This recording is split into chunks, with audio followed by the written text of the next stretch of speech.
ഇന്ന് അന്താരാഷ്ട്ര യോഗാ ദിനം. രാവിലെ 6:30 പ്രധാനമന്ത്രി നരേന്ദ്രമോദി ദിനാചരണ പരിപാടിയെ അഭിസംബോധന ചെയ്യും. ടെലിവിഷനിലൂടെയാണ് പ്രധാനമന്ത്രി അഭിസംബോധന ചെയ്യുക. ആയുഷ് സഹമന്ത്രി കിരൺ റിജിജുവിന്റെ പ്രസംഗവും Morarji Desai national institute of യോഗയുടെ തത്സമയ യോഗാ പ്രകടനവും സംപ്രേഷണം ചെയ്യും. സൗഖ്യത്തിന് യോഗ എന്നതാണ് ഈ വർഷത്തെ യോഗാദിന സന്ദേശം. കോവിഡ് വ്യാപനത്തിന്റെ പശ്ചാത്തലത്തിൽ ഓൺലൈനായാണ് ഇത്തവണ ആഘോഷ പരിപാടികൾ. സംസ്ഥാന സർക്കാരുകളും സംഘടനകളും ദിനാചരണത്തിന്റെ ഭാഗമായി ഡിജിറ്റൽ പരിപാടികൾ സംഘടിപ്പിച്ചിട്ടുണ്ട്. 2014 ഐക്യരാഷ്ട്രസഭ അന്താരാഷ്ട്ര യോഗാ ദിനമായി ജൂൺ 21 തെരഞ്ഞെടുത്തത്. അന്താരാഷ്ട്ര യോഗാ ദിനാചരണത്തിന്റെ ഭാഗമായി സംസ്ഥാനതല ഉദ്ഘാടനം ഇന്ന് രാവിലെ 8 മണിക്ക് മുഖ്യമന്ത്രി പിണറായി വിജയൻ ഓൺലൈനായി നിർവഹിക്കും. യോഗത്തിൽ പത്മവിഭൂഷൺ ഡോക്ടർ പി കെ വാര്യരെ 100ാം ജന്മദിനത്തോടനുബന്ധിച്ച് സംസ്ഥാന ആയുഷ് വകുപ്പ് ആദരിക്കും. കോവിഡ് വ്യാപനത്തിന്റെ പശ്ചാത്തലത്തിൽ വീട്ടിൽ കഴിയാം യോഗയ്ക്കൊപ്പം എന്നതാണ് ഈ വർഷത്തെ യോഗാ ദിനാചരണ തീം. ആരോഗ്യമന്ത്രി വീണ ജോർജ് ചടങ്ങിൽ അധ്യക്ഷത വഹിക്കും. മറ്റു ചില വാർത്തകളിലേക്ക് പോയാൽ, വനം കൊള്ള വിവാദത്തിനിടെ ഇടതുമുന്നണി യോഗം ഇന്ന് ചേരും. വിവാദ ഉത്തരവുമായി ബന്ധപ്പെട്ട കാര്യങ്ങൾ യോഗം ചർച്ച ചെയ്യും. മരമുറി വിഷയത്തിൽ കർഷകർക്ക് അനുകൂലമായ തീരുമാനമുണ്ടാകുമെന്ന് മുഖ്യമന്ത്രി വ്യക്തമാക്കിയ പശ്ചാത്തലത്തിൽ പുതിയ ഉത്തരവിനെക്കുറിച്ചുള്ള പ്രാഥമിക ചർച്ചകൾ യോഗത്തിലുണ്ടാകും. ബോർഡ് കോർപ്പറേഷൻ അധ്യക്ഷ സ്ഥാനം സംബന്ധിച്ച ചർച്ചകളും ഇന്ന് നടക്കും. വയനാട് മുട്ടിൽ മരമുറി നടന്ന പ്രദേശം രമേശ് ചെന്നിത്തല ഇന്ന് സന്ദർശിക്കും. രാവിലെ 10:00 കൽപ്പറ്റയിലെത്തുന്ന അദ്ദേഹം 11 മണിക്ക് മുട്ടിൽ സൗത്ത് വില്ലേജിലെ ആദിവാസി കോളനികളായ ആവലാട്ടുകുന്ന്, മലങ്കരക്കുന്ന്, പന്നിക്കുഴി കോളനികളും കർഷകരുടെ പുരയിടങ്ങളും സന്ദർശിക്കും. പ്രതിപക്ഷ നേതാവ് വി ഡി സതീശനും അടുത്തിടെ സ്ഥലം സന്ദർശിച്ചിരുന്നു. പ്രതിപക്ഷ സംഘത്തിനൊപ്പം സ്ഥലം സന്ദർശിക്കാത്ത രമേശ് ചെന്നിത്തല തനിച്ച് സന്ദർശനം നടത്തുന്നതിലെ അസ്വാഭാവികതയും ചർച്ചയാവുന്നുണ്ട്. സംസ്ഥാനത്തെ മരമുറി അന്വേഷിക്കുന്ന വനം വിജിലൻസ് സംഘം നാളെ റിപ്പോർട്ട് നൽകിയേക്കും. വനമന്ത്രി എ.കെ. ശശീന്ദ്രനാണ് റിപ്പോർട്ട് നൽകുക. വിവാദമായ റവന്യൂ ഉത്തരവിന്റെ മറവിൽ ഏതൊക്കെ സ്ഥലങ്ങളിൽ നിന്ന് എത്രയൊക്കെ മരം മുറിച്ചു മാറ്റിയെന്ന കണക്കാണ് റിപ്പോർട്ടിൽ പ്രധാനമായും ഉള്ളത്. ഇക്കാര്യം വ്യക്തമാക്കി നേരത്തെ പ്രാഥമിക റിപ്പോർട്ട് മന്ത്രിക്ക് നൽകിയിരുന്നു. എന്നാൽ ഉദ്യോഗസ്ഥ വീഴ്ചയടക്കം സമഗ്രമായ റിപ്പോർട്ട് നൽകാനാണ് മന്ത്രി ആവശ്യപ്പെട്ടത്. അതേസമയം ക്രൈംബ്രാഞ്ച് ADGP എസ് ശ്രീജിത്തിന്റെ മേൽനോട്ടത്തിലുള്ള സമഗ്ര അന്വേഷണം തുടരുകയാണ്. കോഴിക്കോട് രാമനാട്ടുകരയിൽ കാറും ലോറിയും കൂട്ടിയിടിച്ച് അപകടം. 5 പേർക്ക് ഗുരുതര പരിക്ക്. പുലർച്ചെ 4:45 അപകടം സംഭവിച്ചത്. കാറിലുണ്ടായിരുന്നവരെ തിരിച്ചറിഞ്ഞിട്ടില്ല. അപകടത്തിൽ കാറ് പൂർണ്ണമായും തകർന്നു.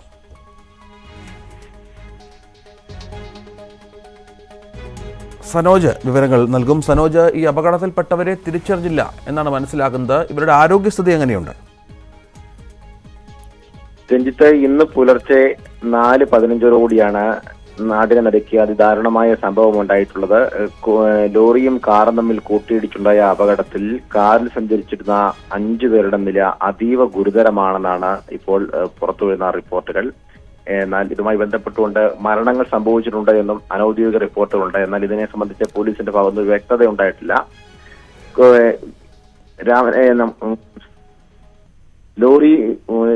ലോറിയും കാറും തമ്മിൽ കൂട്ടിയിടിച്ച് ഉണ്ടായ അപകടത്തിൽ ചെർപ്പളശ്ശേരി സ്വദേശികളായ 5 പേർക്കാണ് ഗുരുതരമായ പരിക്കേറ്റത്. ഇവരെ കോഴിക്കോട് മെഡിക്കൽ കോളേജ് ആശുപത്രിയിൽ പ്രവേശിപ്പിച്ചിരിക്കുകയാണ്. ഇവർ പുലർച്ചെ കരിപ്പൂർ എയർപോർട്ടിൽ നിന്നും തിരിച്ച് വീട്ടിലേക്ക് മടങ്ങും വഴിയാണ് അപകടം സംഭവിച്ചത്. എന്നാൽ പുളിയഞ്ചോട് എന്ന് പറയുന്ന പ്രദേശത്ത് ഇവരുടെ വാഹനം എത്തേണ്ട യാതൊരു സാഹചര്യവും ഉണ്ടായിരുന്നില്ല. വഴിതെറ്റി സഞ്ചരിച്ചാണ് ഇവർ ഇവിടെ എത്തിയതെന്നാണ് ലഭിക്കുന്ന പ്രാഥമിക വിവരം. കാരണം ഇവർക്കൊപ്പം ഉണ്ടായിരുന്ന മറ്റൊരു ഇന്നോവയിൽ മറ്റൊരു കുറച്ചാളുകൾ കൂടി ഉണ്ടായിരുന്നു. അവർ വന്നതിന് ശേഷമാണ് ഇവർ ചെർപ്പളശ്ശേരി സ്വദേശികളാണെന്ന വിവരം നാട്ടുകാർ തിരിച്ചറിഞ്ഞത്. ഉടൻ തന്നെ നാട്ടുകാരും പോലീസും ഒപ്പം ഉണ്ടായിരുന്നവർ ചേർന്ന് രക്ഷാപ്രവർത്തനം നടത്തിയാണ് ഇവരെ കോഴിക്കോട് മെഡിക്കൽ കോളേജ് ആശുപത്രിയിൽ പ്രവേശിപ്പിച്ചത്. ഇവരുടെ വാഹനം നിയന്ത്രണം വിട്ട സമീപത്തെ വൈദ്യുതി പോസ്റ്റിലും ഇടിച്ചിരുന്നു. ഇതിനെ തുടർന്ന് ആ പ്രദേശത്തെ വൈദ്യുതി ബന്ധവും തകരാറിലായി. എന്തായാലും 5 പേരുടെ നില അതീവ ഗുരുതരമാണെന്നാണ്. ഇവരെ സമീപത്തൊക്കെ ആശുപത്രിയിലുണ്ടോ? ഒപ്പം ഇവരെ ആശുപത്രിയിൽ എത്തിക്കാനൊക്കെ വളരെ പെട്ടെന്ന് സാധിച്ചോ? എന്താണ് അത് സംബന്ധിച്ച വിവരങ്ങൾ?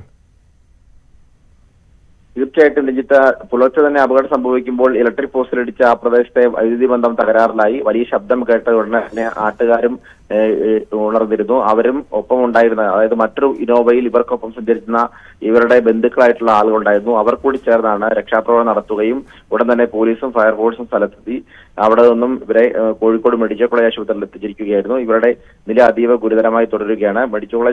മെഡിക്കൽ കോളേജിൽ ബന്ധപ്പെട്ടപ്പോഴും മരണത്തെ സംബന്ധിച്ചൊരു വിവരം ലഭിച്ചിട്ടില്ല. എന്തായാലും വരും മണിക്കൂറുകൾ നമുക്ക് ഈ അപകടവുമായി ബന്ധപ്പെട്ടുള്ള കൂടുതൽ വിവരങ്ങൾ നൽകാൻ കഴിയും. രഞ്ജിത്ത്, ഗുരുതരമായ അപകടം സംഭവിച്ചിരിക്കുന്നു. അപകടം പുലർച്ചെ 4:45 കോഴിക്കോട് രാമനാട്ടുകരയിൽ അത്തരത്തിലൊരു അപകടമുണ്ടായിരിക്കുന്നത്. കാറും ലോറിയും കൂട്ടിയിടിച്ചാണ് അപകടം. ഈ കാറിലുണ്ടായിരുന്ന 5 പേർക്ക് ഗുരുതരമായി പരിക്കേറ്റു എന്നുള്ളതാണ്. കാർ പൂർണ്ണമായും അപകടത്തിൽ തകർന്നു എന്നുള്ളതാണ് ഏറ്റവും പ്രധാന വിവരമായി ഈ ഘട്ടത്തിൽ പുറത്തുവരുന്നത്. സനോജ് സുരേന്ദ്രനാണ് വിവരങ്ങൾ പങ്കുവച്ചത്. ഇന്നു മുതൽ സംസ്ഥാനത്ത് കോവാക്സിനും നൽകി തുടങ്ങും. കഴിഞ്ഞ ദിവസം 97,500 ഡോസ് കോവാക്സിൻ സംസ്ഥാനത്ത് എത്തിയിരുന്നു. 10 ദിവസത്തിന് ശേഷമായിരുന്നു കഴിഞ്ഞ ദിവസം കോവാക്സിൻ എത്തിക്കാനായത്. കോവാക്സിൻ 2ാം ഡോസ് മുടങ്ങിയവർക്ക് ഇന്നു മുതൽ ലഭിക്കും. സംസ്ഥാനം വാങ്ങിയതടക്കം 7.5 ലക്ഷത്തോളം ഡോസ് കോവിഷീൽഡ് വാക്സിനും കഴിഞ്ഞ ദിവസം എത്തിയിരുന്നു. കേന്ദ്രത്തിന്റെ മാറ്റിയ വാക്സിൻ നയം ഇന്നു മുതൽ നിലവിൽ വരുന്നതിനാൽ വിപുലമായ ക്രമീകരണങ്ങളാണ് വാക്സിനേഷന് ഏർപ്പെടുത്തിയിട്ടുള്ളത്. കേന്ദ്ര സർക്കാരിന്റെ പുതിയ വാക്സിൻ നയം ഇന്നു മുതൽ പ്രാബല്യത്തിൽ. 18 വയസ്സിന് മുകളിൽ പ്രായമുള്ള എല്ലാവർക്കും കേന്ദ്ര സർക്കാർ സൗജന്യമായി വാക്സിൻ ലഭ്യമാക്കും. നിർമ്മാതാക്കളിൽ നിന്ന് 75% വാക്സിൻ കേന്ദ്രം സംഭരിക്കും. 25% വാക്സിൻ സ്വകാര്യ ആശുപത്രികൾക്ക് നേരിട്ട് വാങ്ങാം. കോവിഡ് വാക്സിൻ നയത്തിൽ കേന്ദ്ര സർക്കാർ പ്രഖ്യാപിച്ച പുതിയ മാർഗനിർദ്ദേശങ്ങൾ ഇന്നു മുതൽ പ്രാബല്യത്തിൽ വരും. 18 വയസ്സിന് മുകളിൽ പ്രായമുള്ള എല്ലാവർക്കും കേന്ദ്ര സർക്കാർ വാക്സിൻ സൗജന്യമായി ലഭ്യമാക്കും. നിർമ്മാതാക്കളിൽ നിന്ന് 75% വാക്സിൻ കേന്ദ്രം സംഭരിച്ച് സംസ്ഥാനങ്ങൾക്ക് നൽകും. ജനസംഖ്യ, രോഗവ്യാപ്തി, പ്രതിരോധ കുത്തിവയ്പ്പുകളുടെ പുരോഗതി തുടങ്ങിയ മാനദണ്ഡങ്ങൾ അടിസ്ഥാനമാക്കി സംസ്ഥാനങ്ങൾക്ക് വാക്സിൻ വിതരണം ചെയ്യും. മുൻഗണനാക്രമം സംസ്ഥാനങ്ങൾ തീരുമാനിക്കും. 25% വാക്സിൻ സ്വകാര്യ ആശുപത്രികൾക്ക് വാങ്ങാം. വാക്സിനുകൾക്ക് സ്വകാര്യ ആശുപത്രികൾക്ക് ഈടാക്കാവുന്ന പരമാവധി തുകയും കേന്ദ്ര ആരോഗ്യ മന്ത്രാലയം നിശ്ചയിച്ചിട്ടുണ്ട്. വാക്സിൻ ഇറക്കുമതി വർദ്ധിപ്പിക്കാനും തീരുമാനിച്ചിട്ടുണ്ട്. സമയാധിഷ്ഠിതമായി അവലോകന യോഗം ചേർന്ന് പുരോഗതി വിലയിരുത്തും. ഡിസംബർ മാസത്തോടെ സമ്പൂർണ്ണ വാക്സിനേഷൻ യാഥാർത്ഥ്യമാക്കുകയാണ് കേന്ദ്ര സർക്കാരിന്റെ ലക്ഷ്യം. KP Abhilash, news 18, Delhi. Covid ബാധിച്ച് മരിച്ചവരുടെ കുടുംബാംഗങ്ങൾക്ക് 4 ലക്ഷം രൂപ നഷ്ടപരിഹാരം നൽകണമെന്നാവശ്യപ്പെട്ടുള്ള ഹർജി സുപ്രീംകോടതി ഇന്ന് വീണ്ടും പരിഗണിക്കും. നിലവിലെ സാഹചര്യത്തിൽ നേരിട്ട് സാമ്പത്തിക സഹായം നൽകാനാവില്ലെന്ന് കേന്ദ്ര സർക്കാർ സത്യവാങ്മൂലം സമർപ്പിച്ചിട്ടുണ്ട്. നഷ്ടപരിഹാര പരിഗണനയിലാണെന്നായിരുന്നു ഹർജി പരിഗണിച്ചപ്പോൾ കേന്ദ്രം സുപ്രീംകോടതിയിൽ വ്യക്തമാക്കിയത്. ദേശീയ നയം രൂപീകരിക്കുന്നത് ആലോചനയിലാണെന്നും സോളിസിറ്റർ ജനറൽ തുഷാർ മേത്ത കോടതിയെ അറിയിച്ചിരുന്നു. ജസ്റ്റിസ് അശോക് ഭൂഷൺ അധ്യക്ഷനായ ബെഞ്ചാണ് ഹർജി പരിഗണിക്കുന്നത്. 12ാം ക്ലാസ് പരീക്ഷ റദ്ദാക്കണമെന്നാവശ്യപ്പെട്ടുള്ള ഹർജികൾ സുപ്രീംകോടതി ഇന്ന് വീണ്ടും പരിഗണിക്കും. പരീക്ഷ റദ്ദാക്കിയ സാഹചര്യത്തിൽ മൂല്യനിർണ്ണയത്തിന്റെ മാനദണ്ഡമെന്തെന്ന് ICSE വ്യക്തമാക്കും. 10, 11, 12 ക്ലാസുകളിലെ പ്രകടനം അടിസ്ഥാനമാക്കി മാർക്ക് നിശ്ചയിക്കുമെന്ന CBSE തീരുമാനം കോടതി നേരത്തെ അംഗീകരിച്ചിരുന്നു. സ്റ്റേറ്റ് ബോർഡിന് കീഴിൽ 12ാം ക്ലാസ് പരീക്ഷ നടത്തിയതായി കേരളമടക്കം 4 സംസ്ഥാനങ്ങൾ കോടതിയെ അറിയിച്ചിട്ടുണ്ട്. 24 സംസ്ഥാനങ്ങൾ പരീക്ഷ റദ്ദാക്കിയതായും കോടതിയിൽ വ്യക്തമാക്കിയിരുന്നു. കേരളത്തിൽ സെപ്റ്റംബറിൽ നടത്താനിരിക്കുന്ന 11ാം ക്ലാസ് പരീക്ഷ റദ്ദാക്കണമെന്ന് അടക്കമുള്ള ആവശ്യങ്ങളും ജസ്റ്റിസ് AM ഖാൻവിൽക്കർ അധ്യക്ഷനായ ബെഞ്ച് പരിഗണിക്കും. വിക്ടേഴ്സ് ചാനലിലെ ഡിജിറ്റൽ ക്ലാസുകളുടെ റെഗുലർ സംപ്രേഷണം ഇന്ന് ആരംഭിക്കും. 3 ആഴ്ചത്തെ ട്രയൽ സംപ്രേഷണത്തിന് പിന്നാലെയാണ് റെഗുലർ സംപ്രേഷണം ആരംഭിക്കുക. മുഴുവൻ വിദ്യാർത്ഥികൾക്കും ഡിജിറ്റൽ ക്ലാസുകൾ ലഭ്യമാക്കുന്നതിന് നേരത്തെ ട്രയൽ സംപ്രേഷണം കൈറ്റ് വിക്ടേഴ്സ് നീട്ടിയിരുന്നു. ക്ലാസുകളുടെയും ടൈം ടേബിളിന്റെയും വിശദാംശങ്ങൾ fastbell.kite.gov.in എന്ന വെബ്സൈറ്റിൽ ലഭ്യമാകും. സംസ്ഥാനത്ത് ഇന്നു മുതൽ ബാറുകൾ അടച്ചിടും. ബെവ്കോ വെയർഹൌസ് മാർജിൻ വർദ്ധിപ്പിച്ചതിൽ പ്രതിഷേധിച്ചാണ് നടപടി. കൺസ്യൂമർ ഫെഡ് ഔട്ട്ലെറ്റുകളും മദ്യവിൽപ്പന നിർത്തിവച്ചേക്കും. ബെവ്കോയിൽ നിന്ന് വിൽപ്പനയ്ക്കായി മദ്യം നൽകുമ്പോൾ ഈടാക്കുന്ന വെയർഹൌസ് മാർജിൻ വർദ്ധിപ്പിച്ചതിനെ തുടർന്നാണ് ബാറുകൾ ഇന്നു മുതൽ അടച്ചിടുന്നത്. കൺസ്യൂമർ ഫെഡിന്റേത് 8-ൽ നിന്ന് 20%, ബാറുകളുടേത് 25%ആക്കിയാണ് ഉയർത്തിയത്. തുറന്ന് ഒന്ന് സ്റ്റെബിലൈസ് ചെയ്ത് വരുന്നതിന് മുമ്പ് തന്നെ ഇങ്ങനൊരു തീരുമാനമെടുത്തതിൽ നമുക്കൊന്നും ചെയ്യാൻ പറ്റാത്ത ഇതാണ്. കയ്യിൽ നിന്ന് കാശ് അങ്ങോട്ട് കൊടുത്ത് നമുക്ക് മുന്നോട്ട് പോകാൻ പറ്റില്ല. അപ്പോൾ നമുക്ക് ഇപ്പോൾ വിൽക്കാൻ പറ്റാത്ത ഒരു അവസ്ഥയാണ്. വെയർഹൌസ് മാർജിൻ വർദ്ധിപ്പിക്കുമ്പോഴും MRP നിരക്കിൽ നിന്ന് വില കൂട്ടി വിൽക്കാൻ അനുവാദമില്ലാത്തതാണ് കൺസ്യൂമർ ഫെഡിനും ബാറുകൾക്കും തിരിച്ചടിയായത്. ബാറുകൾ ഉൾപ്പെടുന്ന federation of Kerala hotel association വിഷയത്തിൽ ഇടപെടൽ ആവശ്യപ്പെട്ട് സർക്കാരിനെ സമീപിച്ചിട്ടുണ്ട്. പ്രശ്നം പരിശോധിക്കാമെന്ന് സർക്കാർ ഉറപ്പു നൽകി. പല സ്ഥലത്തുനിന്ന് മാനേജർമാരെ വിളിക്കുന്നുണ്ട്, എന്താണ് തീരുമാനം, എങ്ങനെ ചെയ്യാൻ പറ്റുമെന്നൊക്കെ ചോദിക്കുന്നുണ്ട്. അപ്പോൾ അതിൽ നമ്മൾ പറയുന്നത് വെച്ചാൽ സർക്കാരിൻ്റെ ഭാഗത്തു നിന്നും അനുകൂലമായിട്ടുള്ളൊരു ഇത് വരുമെന്ന് തന്നെയാണ് പ്രതീക്ഷിക്കുന്നത്. നമുക്കതിന് വെയിറ്റ് ചെയ്യാം. എന്തായാലും ആരെയും ഉപദ്രവിക്കുന്ന രീതിയിലുള്ളൊരു തീരുമാനം ഒരിക്കലും സർക്കാർ എടുക്കില്ല. അങ്ങനെയുള്ളൊരു സർക്കാരല്ല നമ്മളുടേത്. അപ്പോൾ അതുകൊണ്ട് തന്നെ വളരെ അനുകൂലമായിട്ടുള്ളൊരു രീതിയിൽ വരുമെന്നാണ് പ്രതീക്ഷിക്കുന്നത്. ചെറിയ ലാഭം പോലുമില്ലാതെ മദ്യവിൽപ്പന നടത്താൻ കഴിയില്ലെന്നാണ് കൺസ്യൂമർ ഫെഡ് നിലപാട്. മദ്യവിൽപ്പനയിലെ ലാഭം ഉപയോഗിച്ച് നൽകുന്ന കൺസ്യൂമർ ഫെഡിന്റെ കിറ്റ് വിതരണത്തെയും ഇത് ബാധിക്കും. ഈ സാഹചര്യത്തിൽ മദ്യത്തിന്റെ പുതിയ സ്റ്റോക്ക് എടുക്കേണ്ടെന്ന് കൺസ്യൂമർ ഫെഡ് MD ഔട്ട്ലെറ്റുകൾക്ക് നിർദ്ദേശം നൽകിയെന്നാണ് സൂചന. ന്യൂസ് 18 തിരുവനന്തപുരം. ലോക്ഡൌണിന്റെ മറവിൽ മുണ്ടക്കയം ബീവറേജ് ഔട്ട്ലെറ്റിൽ നിന്ന് വിദേശ മദ്യം കടത്തിയ സംഭവത്തിൽ മുഴുവൻ ജീവനക്കാർക്കുമെതിരെ ബെവ്കോയുടെ നടപടി. ഷോപ്പ് ഇൻചാർജ് സൂരജ് സുരേന്ദ്രനെ അന്വേഷണ വിധേയമായി സസ്പെൻഡ് ചെയ്തു. മദ്യം കടത്തലിൽ ആരോപണ വിധേയരായ താൽക്കാലിക ജീവനക്കാരായ ഡോൺ മാത്യു, ശിവജി, സനൽ എന്നിവരെ ജോലിയിൽ നിന്നും പിരിച്ചുവിടും. ഷോപ്പ് അസിസ്റ്റന്റ് അടക്കം മറ്റ് 2 ജീവനക്കാരെയും സ്ഥലം മാറ്റുമെന്നും കമ്പനി അധികൃതർ അറിയിച്ചു. ഇന്ധനവില വർധനയിൽ പ്രതിഷേധിച്ച് ഇന്ന് സംസ്ഥാനത്ത് സംയുക്ത ട്രേഡ് യൂണിയൻ സമരസമിതിയുടെ നേതൃത്വത്തിൽ ചക്രസ്തംഭന സമരം നടക്കും. രാവിലെ 11 മുതൽ 15 മിനിറ്റ് നേരം നിരത്തുകളിൽ വാഹനങ്ങൾ നിർത്തിയിട്ടാകും പ്രതിഷേധം. ആംബുലൻസുകൾ ഒഴികെയുള്ള വാഹനങ്ങൾ സമരത്തിൽ പങ്കെടുക്കും. BMS ഒഴികെയുള്ള തൊഴിലാളി സംഘടനകൾ ചക്രസ്തംഭന സമരത്തിൽ പങ്കെടുക്കും. KSRTC ജീവനക്കാരുടെ ശമ്പള പരിഷ്കരണം നടപ്പാക്കുന്നതിനുള്ള ചർച്ച ഇന്ന് ഉച്ചയ്ക്ക് ശേഷം ഗതാഗത മന്ത്രിയുടെ അധ്യക്ഷതയിൽ സെക്രട്ടേറിയറ്റിലാണ് ചർച്ച. 10 വർഷങ്ങൾക്ക് ശേഷമാണ് KSRTCയിൽ ശമ്പള പരിഷ്കരണ ചർച്ച നടക്കുന്നത്. 2010 ഇതിനു മുൻപ് KSRTCയിൽ ശമ്പള പരിഷ്കരണം ഉണ്ടായത്. അംഗീകാരമുള്ള 3 സംഘടനകളെയും ചർച്ചയ്ക്ക് ക്ഷണിച്ചിട്ടുണ്ട്. KSRTC ആദ്യ LNG ബസ് സർവീസ് ഇന്ന് ആരംഭിക്കും. തിരുവനന്തപുരം, എറണാകുളം, കോഴിക്കോട് റൂട്ടുകളിലാണ് സർവീസ്. തിരുവനന്തപുരം സെൻട്രൽ ബസ് സ്റ്റേഷനിൽ നിന്നും ഉച്ചയ്ക്ക് 12 മണിക്കുള്ള ആദ്യ സർവീസ് ഗതാഗത മന്ത്രി ആന്റണി രാജു ഫ്ളാഗ് ഓഫ് ചെയ്യും. പെട്രോനെറ്റ് LNG ലിമിറ്റഡ് 2 LNG ബസ്സുകൾ 3 മാസത്തേക്ക് KSRTCക്ക് വിട്ടു നൽകിയിട്ടുണ്ട്. ഈ 3 മാസ കാലയളവിൽ ബസ്സുകളുടെ സാങ്കേതികവും സാമ്പത്തികവുമായ സാധ്യതാ പഠനവും നടത്തും. KSRTCയുടെ ഡീസൽ ബസ്സുകൾ ഹരിത ഇന്ധനങ്ങളായ LNGയിലേക്കും CNGയിലേക്കും മാറ്റുന്നതിനുള്ള നടപടികൾ നടന്നുവരികയാണ്. നിലവിലുള്ള 400 പഴയ ഡീസൽ ബസ്സുകളെ LNGയിലേക്ക് മാറ്റുന്നതിനും ഉത്തരവ് നൽകിയിട്ടുണ്ട്. 3 ദിവസത്തേക്ക് ലക്ഷദ്വീപ് വിടരുതെന്ന് ഐഷ സുൽത്താനയ്ക്ക് പോലീസിന്റെ നിർദ്ദേശം. രാജ്യദ്രോഹ കേസിൽ ചോദ്യം ചെയ്യലിന് ശേഷമാണ് പോലീസ് നിർദ്ദേശം നൽകിയത്. മൊഴികൾ പഠിച്ച ശേഷം ആവശ്യമെങ്കിൽ വീണ്ടും വിളിപ്പിക്കാനാണ് പോലീസിന്റെ തീരുമാനം. കവരത്തിയിലെ പോലീസ് ഹെഡ്ക്വാർട്ടേഴ്സിലാണ് ചോദ്യം ചെയ്യൽ നടന്നത്. എന്തുകൊണ്ടാണ് രാജ്യദ്രോഹത്തിന് കേസെടുക്കുന്ന രീതിയിൽ പരാമർശം നടത്തിയതെന്നായിരുന്നു പോലീസ് പ്രധാനമായും ആരാഞ്ഞത്. എന്നാൽ ഇത് മനഃപൂർവ്വമല്ല, അബദ്ധത്തിൽ സംഭവിച്ചതാണെന്നായിരുന്നു ഐഷ സുൽത്താന പറഞ്ഞത്. ഇത് സംബന്ധിച്ച വിശദീകരണം തൊട്ടടുത്ത ദിവസങ്ങളിൽ നൽകിയിരുന്നു. പരാതി നൽകിയവർ ഉദ്ദേശിക്കുന്ന രീതിയിലായിരുന്നില്ല താൻ സംസാരിച്ചതെന്നും എന്താണ് ഉദ്ദേശിച്ചതെന്ന് അടുത്ത ദിവസങ്ങളിൽ താൻ വ്യക്തമാക്കിയതാണെന്നും അവർ പോലീസിനോട് പറഞ്ഞു. വൈകിട്ട് 4:30 അഭിഭാഷകനോടൊപ്പമാണ് അവർ എത്തിയത്. ചോദ്യം ചെയ്യൽ 3 മണിക്കൂറോളം നീണ്ടുനിന്നു. പോലീസ് ആവശ്യപ്പെട്ടതനുസരിച്ച് 3 ദിവസം ദ്വീപിൽ തങ്ങുമെന്ന് അവർ അറിയിച്ചു. ഹൈക്കോടതി മുൻകൂർ ജാമ്യാപേക്ഷ അനുവദിക്കാത്തതിനെ തുടർന്നാണ് ഐഷ സുൽത്താന ലക്ഷദ്വീപിലേക്ക് ചോദ്യം ചെയ്യലിന് ഹാജരാകാനെത്തിയത്. അതേസമയം അറസ്റ്റ് ചെയ്യുകയാണെങ്കിൽ ഇടക്കാല ജാമ്യം നൽകണമെന്നും ഹൈക്കോടതി നിർദ്ദേശിച്ചിട്ടുണ്ട്. ന്യൂസ് 18 കൊച്ചി. കണ്ണൂർ സേവറി നാണു വധക്കേസിൽ പുനരന്വേഷണ സാധ്യത തേടി CPM സർക്കാരും. സുധാകരനെതിരെ അന്വേഷണം ആവശ്യപ്പെടാൻ CPMൽ ആലോചന തുടങ്ങി. സുധാകരനെതിരെ കേസെടുക്കണമെന്നാവശ്യപ്പെട്ട DYFIയും രംഗത്തുണ്ട്.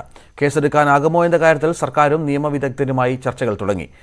നാൽപ്പാടി വാസു വധക്കേസിലും പുനരന്വേഷണം ആവശ്യമുയർത്തിയിട്ടുണ്ട്. ഇടുക്കി മണക്കാട്ടെ വിവാദ പ്രസംഗങ്ങളുടെ പേരിൽ MM മണിയുടെ പേരിൽ കേസെടുത്തതിന് സമാന സാഹചര്യമാണെന്ന വിലയിരുത്തലാണ് CPMന് ഉള്ളത്. ന്യൂസ് 18 പരമ്പര വഴിയടഞ്ഞ ജീവിതങ്ങൾ.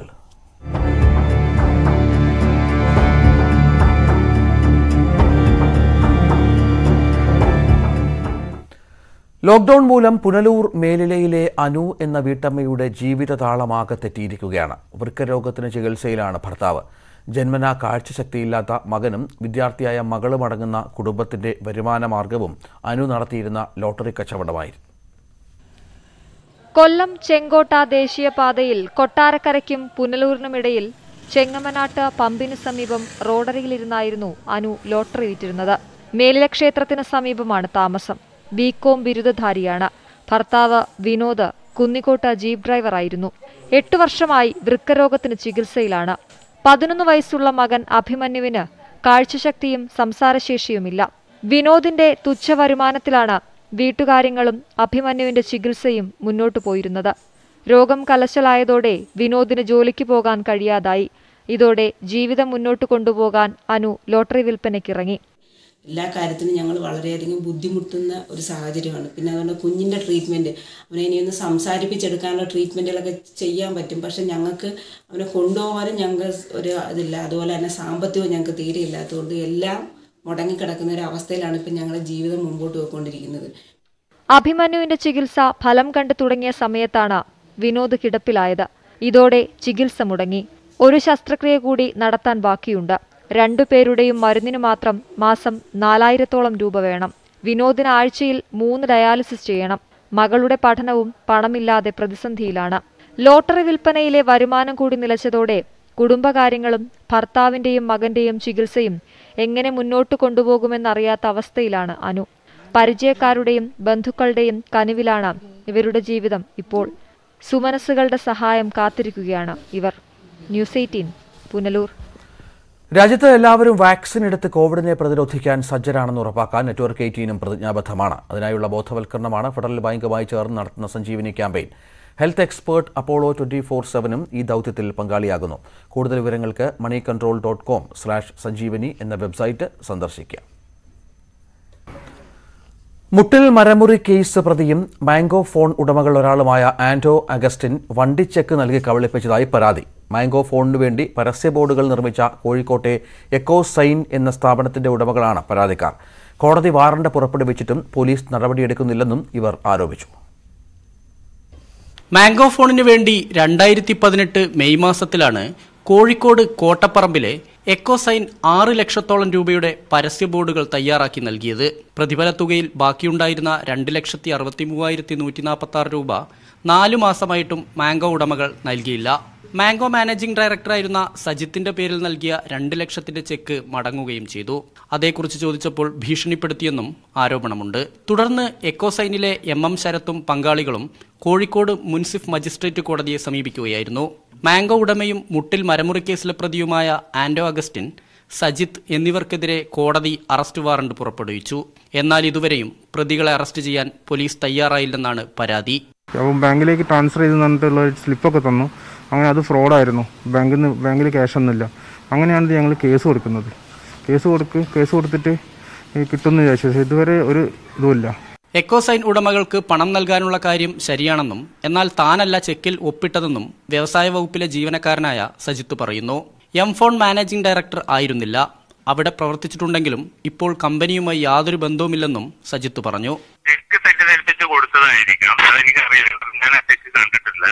ലോഞ്ചിങ് സമയത്തൊക്കെ നമ്മൾ ഉണ്ടായിരുന്നു അതിൻ്റെ കൂടെ. ഞാൻ അവിടുന്ന് പക്ഷേ ഒരു 2018 അവിടുന്ന് റിലീവ് ചെയ്തു. വിഷയത്തിൽ ആന്റോ അഗസ്റ്റിന്റെ പ്രതികരണത്തിനായി ഫോണിൽ ബന്ധപ്പെടാൻ ശ്രമിച്ചെങ്കിലും ഫലമുണ്ടായില്ല. വിനേഷ് കുമാർ, ന്യൂസ് 18 കോഴിക്കോട്. വായനാ ദിന സന്ദേശത്തിന്റെ ഭാഗമായി വീടുകൾ അരങ്ങുകളാക്കി കുട്ടികൾ ഒരുക്കിയ ഓൺലൈൻ നാടകം ശ്രദ്ധേയമായി. തിരുവനന്തപുരം വഴുതക്കാട് കോട്ടൺ ഹിൽ സ്കൂളിലെ UP വിഭാഗം വിദ്യാർത്ഥികളാണ് ഗൂഗിൾ മീറ്റിലൂടെ നാടകം അവതരിപ്പിച്ചത്.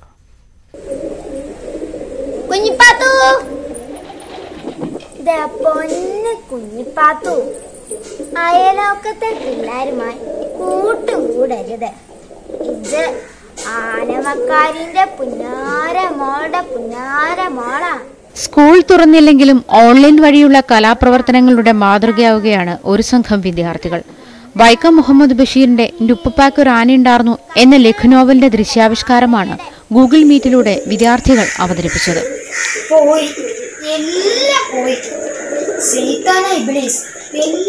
കൊണ്ടുപോയി ഉമ്മ പത്തിലൊന്നും ചുട്ടൂടെ ബാപ്പ കാത്തിരിക്കുന്നു. എന്തേലും ഒരു പണീഷേ. പെണ്ണായി പിറന്നായി തീ പിടിപ്പിക്കാനെങ്കിലും അറിയണം. ഞാൻ ആനമക്കാരിന്റെ പുന്നാര മോളാ. എന്റെ ഉപ്പുപ്പാക്കെ ഒരാനുണ്ടായിരുന്നു, വലിയൊരു കൊമ്പനാന. എടി നാ ഒന്ന് അടക്ക്. വിവിധ സ്ഥലങ്ങളിൽ നിന്ന് കുട്ടികളയച്ച ദൃശ്യങ്ങൾ കൂട്ടിച്ചേർത്താണ് അധ്യാപകർ നാടകമൊരുക്കിയത്. ഓൺലൈനിലൂടെ നടത്തിയ ഓഡിഷനിലാണ് അഭിനേതാക്കളെ തെരഞ്ഞെടുത്തത്. തുടർന്ന് ക്യാമറയുടെ സ്ഥാനം, സംഭാഷണം എന്നിവ അടക്കമുള്ള നിർദ്ദേശങ്ങൾ അധ്യാപകർ നൽകി. എന്താ പൈതങ്ങളെ, ഉപ്പാക്കേ ഒരാനുണ്ടായിരുന്നു. അത് കുയാനയായിരുന്നു. ആനമക്കാരിയുടെ വലിയ കൊമ്പനാന. കുയാനയായിരുന്നു, കുഴിയാന. മോളെ കുഞ്ഞിപ്പാത്തു, എന്റെ ഉപ്പാന്റെ വലിയ കൊമ്പനാന. UP വിഭാഗം വിദ്യാർത്ഥികളായ അമ്മയ D Nair, Kalyani PN, Sridevi R, Uma S, Thankalakshmi, Aishwarya, Ritika എന്നിവരാണ് കഥാപാത്രങ്ങളെ അവതരിപ്പിച്ചത്. ന്യൂസ് 18 തിരുവനന്തപുരം. ലോക സംഗീത ദിനത്തിൽ വാക്സിനേഷൻ പ്രചാരണ ഗാനവുമായി കുരുന്നുകൾ. തിരുവനന്തപുരം വട്ടിയൂർക്കാവ് സരസ്വതി വിദ്യാലയത്തിലെ കുട്ടികളാണ് ഗാനം അവതരിപ്പിച്ചിരിക്കുന്നത്.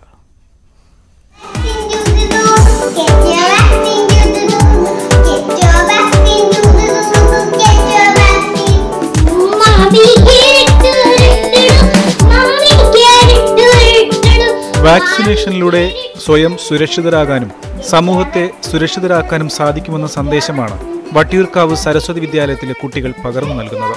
മാതാപിതാക്കളുടെയും അധ്യാപകരുടെയും സഹകരണത്തോടെയാണ് ഗാനം തയ്യാറാക്കിയത്.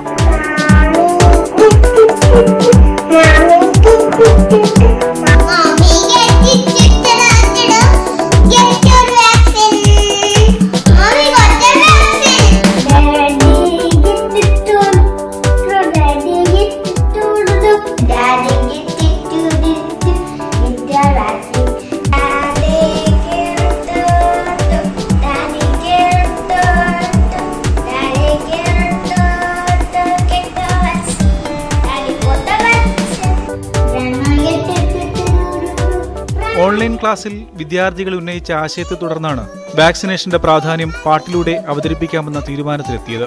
അധ്യാപകരും സ്കൂൾ മാനേജ്മെന്റും പ്രോത്സാഹനവുമായി എത്തിയതോടെ ഗാനം യാഥാർത്ഥ്യമാവുകയായിരുന്നു.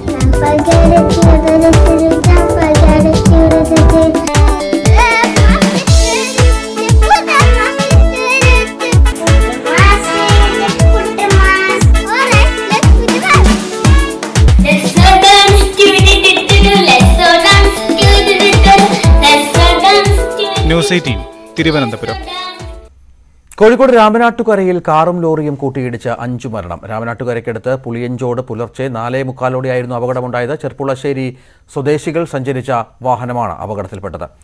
എയർപോർട്ടിൽ പോയി മടങ്ങി വരുമ്പോഴായിരുന്നു അപകടം. അപകടത്തിൽ കാറ് പൂർണ്ണമായും തകർന്നു. സനോജ്, ഈ മരിച്ചവർ അവർ എന്താവശ്യത്തിനാണ് ഈ വഴി പോയത്? അപ്പോൾ ഇവരുടെ മറ്റ് വിവരങ്ങളൊക്കെ ലഭ്യമായിട്ടുണ്ടോ? കോഴിക്കോട്ട് രാമനാട്ടുകരയിലാണ് ഈ അപകടമുണ്ടായത്. 5 മരണം സംഭവിച്ചു എന്നാണ് ഏറ്റവും പ്രധാനപ്പെട്ട വിവരമായി പോകുന്നത്. രാമനാട്ടുകരയ്ക്കടുത്ത് പുളിഞ്ചോടാണ് ഈ സംഭവം റിപ്പോർട്ട് ചെയ്യപ്പെട്ടിട്ടുള്ളത്. എയർപോർട്ടിലേക്ക് പോയ 5 പേർ അത്തരത്തിൽ അപകടത്തിൽ മരിച്ചു. കാറും ലോറിയും കൂട്ടിയിടിച്ചാണ് ഈ അപകടം സംഭവിച്ചിരിക്കുന്നത്. നാടിനെ മുഴുവൻ നടുക്കത്തിലാക്കിയ ഒരു അപകടം കൂടിയായി ഇത് മാറുകയാണ്. 5 പേരും പുരുഷന്മാരാണ്, യുവാക്കളാണ് എന്നുള്ളതാണ് ഏറ്റവും പ്രധാന വിവരമായി ഇപ്പോൾ ലഭ്യമായിട്ടുള്ളത്. കാറും സിമൻറ്റ് ലോറിയും കൂട്ടിയിടിച്ചു. കരിപ്പൂർ വിമാനത്താവളത്തിലേക്ക് വന്ന പാലക്കാട് ചെർപ്പുളശ്ശേരി സ്വദേശികൾക്കാണ് അപകടം സംഭവിച്ചത് എന്നുള്ളതാണ് ഏറ്റവും പ്രധാന വിവരമായി ഇപ്പോൾ നമുക്ക് ലഭ്യമാകുന്നത്. സുഹൃത്തിനെ യാത്രയയക്കാൻ കരിപ്പൂർ വിമാനത്താവളത്തിലേക്ക് വന്നതാണ് ഇവർ എന്ന വിവരവും ഇപ്പോൾ നമുക്ക് ലഭിക്കുന്നുണ്ട്. അപകടം പുളിഞ്ചോട് വളവിന് സമീപം പുലർച്ചെ 4:45 ഈ കാറ് പൂർണ്ണമായും തകർന്നു എന്നതാണ് ഏറ്റവും പ്രധാനപ്പെട്ട വിവരം. ഈ മരിച്ച 5 പേരും യുവാക്കളാണ് എന്നുള്ളതാണ് ഈ സംഭവത്തിൻ്റെ ഒരു ദാരുണമായ സംഭവമായി ഇത് മാറ്റുന്നത്. കോഴിക്കോട് രാമനാട്ടുകരയിലാണ് ഈ സംഭവം. കാറും സിമൻറ്റ് ലോറിയും തമ്മിൽ കൂട്ടിയിടിക്കുകയായിരുന്നു. സുഹൃത്തിനെ എയർപോർട്ടിലേക്ക് എത്തിക്കാൻ വന്ന യുവാക്കളാണ് ഈ അപകടത്തിൽപ്പെട്ടത്. മുഹമ്മദ് സാഹിർ, നാസർ, സുബൈർ, ഹസനാർ, താഹിർ എന്നിങ്ങനെയാണ് ഏറ്റവും പ്രധാനപ്പെട്ട ഇവരുടെ പേര് വിവരമായി നമുക്കിപ്പോൾ ലഭ്യമായിട്ടുള്ളത് എന്നും മനസ്സിലാകുന്നു. കരിപ്പൂർ വിമാനത്താവളത്തിലേക്ക് വന്ന വാഹനമാണ് അപകടത്തിൽപ്പെട്ടത്. സനോജ് സുരേന്ദ്രൻ, മറ്റു വിവരങ്ങൾ എന്താണ് ഇപ്പോൾ നമുക്ക് ലഭ്യമായിട്ടുള്ളത്? രഞ്ജിത്ത്, ഈ അപകടത്തിൽ 5 പേർ മരണമടഞ്ഞു എന്നുള്ള വാർത്തയാണ് പുറത്തു വരുന്നത്. ഇന്ന് പുലർച്ചെ 4:15 അപകടം. രാമനാട്ടുകര പുളിയഞ്ചോട് എന്ന് പറയുന്ന സ്ഥലത്ത് വെച്ചാണ് കാറും ലോറിയും തമ്മിൽ കൂട്ടിയിടിച്ചത്. നിയന്ത്രണം വിട്ട കാറ് പിന്നീട് സമീപത്തെ ഇലക്ട്രിക് പോസ്റ്റിൽ ഇടിക്കുകയും സമീപത്തെ വൈദ്യുതി ബന്ധം തകരാറിലാവുകയും ചെയ്തിരുന്നു. ഇതിനെ തുടർന്ന് നാട്ടുകാരും പിന്നീട് ഇവർക്കൊപ്പം മറ്റൊരു വാഹനത്തിലുണ്ടായിരുന്ന ആളുകളും എത്തിയാണ് അപകടം സംഭവിച്ചവരെ അതിവേഗത്തിൽ കോഴിക്കോട് മെഡിക്കൽ കോളേജ് ആശുപത്രിയിൽ എത്തിച്ചത്. അപ്പോഴേക്കും ഇവരുടെ മരണം സംഭവിച്ചിരുന്നു. കോഴിക്കോട് കരിപ്പൂർ എയർപോർട്ടിൽ നിന്നും പാലക്കാട് ചെർപ്പുളശ്ശേരിയിലേക്ക് പോകും വഴിയായിരുന്നു അപകടം. ഇവർക്ക് വഴിതെറ്റി ഇവർ സഞ്ചരിച്ചതാണ്. കാരണം രാമനാട്ടുകര പുളിയഞ്ചോട് എന്ന് പറയുന്ന സ്ഥലത്തേക്ക് എയർപോർട്ടിൽ നിന്നും മടങ്ങിപ്പോകുമ്പോൾ ഇവർക്ക് എത്തേണ്ട യാതൊരു സാഹചര്യവും ഉണ്ടായിരുന്നില്ല. വഴിതെറ്റി പോകും വഴിയായിരുന്നു അപകടം സംഭവിച്ചത്. എയർപോർട്ടിൽ പോയി മടങ്ങും വഴിയായിരുന്നു അപകടം. എന്തായാലും ഇവർക്കൊപ്പം ഇന്നോവയിൽ സഞ്ചരിച്ച മറ്റ് ആളുകളും ഉണ്ടായിരുന്നു. അവരാണ് ഇവരെ തിരിച്ചറിഞ്ഞതും തങ്ങളുടെ ഒപ്പമുള്ളവരാണ് എന്നും നാട്ടുകാരെയും അറിയിച്ചത്. എന്തായാലും 5 പേരുടെ മരണം സംഭവിച്ചിരിക്കുന്നു എന്നുള്ളതാണ് ഏറ്റവും ഒടുവിൽ ലഭിക്കുന്ന റിപ്പോർട്ട്. രഞ്ജിത്ത്, ഈ 5 യുവാക്കൾ കോഴിക്കോട്ട് രാമനാട്ടുകര അപകടത്തിൽ മരിച്ചു എന്നുള്ളതാണ് ഏറ്റവും ദുഃഖകരമായ സംഭവം. കരിപ്പൂർ വിമാനത്താവളത്തിലേക്ക് വന്ന പാലക്കാട് ചെർപ്പുളശ്ശേരി സ്വദേശികളാണ് അപകടത്തിൽപ്പെട്ടിരിക്കുന്നത്. മുഹമ്മദ് സാഹിർ, നാസർ, സുബൈർ, ഹസനാർ, താഹിർ എന്നിങ്ങനെയാണ് ഇപ്പോൾ ഇവരുടെ പേരുവിവരമായി നമുക്ക് ലഭ്യമായിട്ടുള്ളത്. ദാരുണമായ സംഭവമുണ്ടായത് പുലർച്ചെ 4:45-നാണ്. മറ്റു ചില വാർത്തകളിലേക്ക് പോയാൽ, സൂര്യകാന്തി പാടം കാണാൻ വയനാട്ടുകാർക്ക് ഇനി അതിർത്തി കടക്കേണ്ട. സുൽത്താൻ ബത്തേരി മൂലങ്കാവിൽ ദേശീയപാതയോരത്താണ് സൂര്യകാന്തികൾ പൂത്തുലഞ്ഞു നിൽക്കുന്നത്.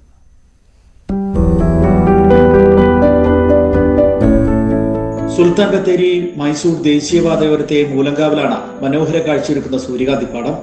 പ്രദേശത്തെ സെന്റ് ജൂഡ്സ് അയൽക്കൂട്ടമാണ് അരേക്കർ സ്ഥലത്ത് സൂര്യകാന്തി കൃഷി ചെയ്തത്. പ്രദേശവാസികളായ 3 പേർ സൗജന്യമായി നൽകിയ അരേക്കർ ഭൂമിയിലാണ് കൃഷി. കർണാടകയിലെ ഗുണ്ടൽപേട്ടിലും മറ്റുമുള്ളതിന് സമാനമാണ് ഈ സൂര്യകാന്തി പാടവും.